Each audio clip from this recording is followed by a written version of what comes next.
یہ مرغی سے پیار کرنے والا ہے۔ ظالموں، 40,000 نہیں 50,000 لوگوں کو فلسطین میں تم نے ناحق مار دیا، اس پر کوئی بیٹھک نہیں کرتے۔ موت اتنی آسان ہے انسانوں کی، جنگ جس سے ہے، مقابلہ جس سے ہے، تمہارا آپس میں برابر کی طاقت کا مقابلہ ہو تو سمجھ میں آئے کہ ایک دوسرے کی فوجوں سے مقابلہ ہے، ادھر کی فوج بھی مر رہی ادھر کی فوج بھی مر رہی ہے، لیکن نہتے بچوں کا کیا قصور؟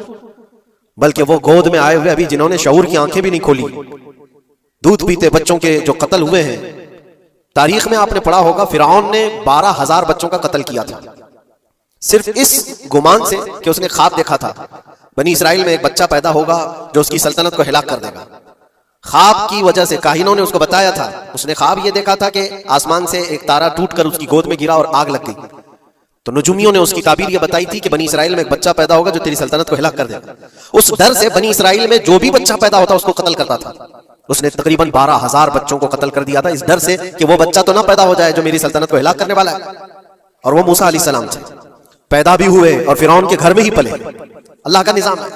لیکن میں یہاں اس لیے بتا رہا ہوں، فرعون ظلم میں پوری دنیا میں مشہور ہے، وہ عورتوں کو بھی ظالم اس طرح سے مارا ہے کہ جس کی تاریخ میں مثال نہیں ملتی۔ لیکن میں نے اپنی زندگی میں دیکھا، آج کے زمانے میں اسرائیل نام سے ایک ناجائز حکومت پر قابض شخص نے 12,000 نہیں 50,000 لوگوں کو سال بھر میں قتل کر دیا۔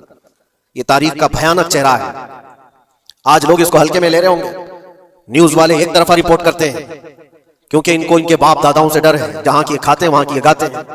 لیکن بعد کو یہ سچائیاں جنریشن میں منتقل ہوتی رہیں گی، کبھی تو آئے گا کوئی انصاف کی نظر رکھنے والا۔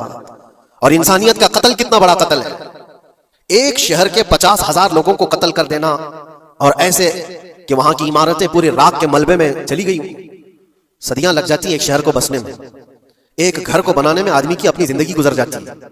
کیا کیا ارمانوں سے گھر بناتے ہیں، لیکن ایک پل میں کسی کا گھر اجاڑ دیا، اس کے سامنے تڑپتے ہوئے اس کے باپ کی لاش ہو، ماں کی لاش ہو۔ وہ تصویریں کہ آپ نے نہیں دیکھی کہ ایک باپ چھوٹی سی بیٹی کو لے کر کے دوڑ رہا ہے تو اس کا بیٹا الگ پیر اور ہاتھ جلے ہوئے بم سے تڑپ رہا ہے، وہ کس کے درد کو دیکھے؟ یہاں تک کہ میں نے دیکھا کہ بیٹی کو باپ یہ نصیحت کر رہا ہے، تھوڑا اور صبر کر لے بیٹا، شہادت ملنے والی ہے۔ کون کرتا ہے یہ؟ موت سے پہلے اپنے بچے کو اتنی تلقین کر دے، حالات ایسے۔ دوسرے یہ کہ وہاں پر کھانے پینے کی ایڈ کوئی جا نہیں سکتی، اس پر پابندی، دوائیاں نہ جائیں اس پر پابندی۔ دنیا کا کوئی قانون اس چیز کو جائز ٹھہراتا ہے؟ مجھے بتاؤ، آتنکواد کا راگ الاپنے والے ان باتوں کو کیا کہیں گے؟ انسانیت اگر کہیں ہے تو اس کا تصور تو کرو۔ کسی کے فنڈامنٹل رائٹس ہوتے ہیں، بیسک رائٹس ہوتے ہیں، کھانا پینا یہ اس کا انسانی حق ہے۔ دشمنی تم سے جن کی ہے ان کے ساتھ مقابلہ کرو، عام شہریوں کے ساتھ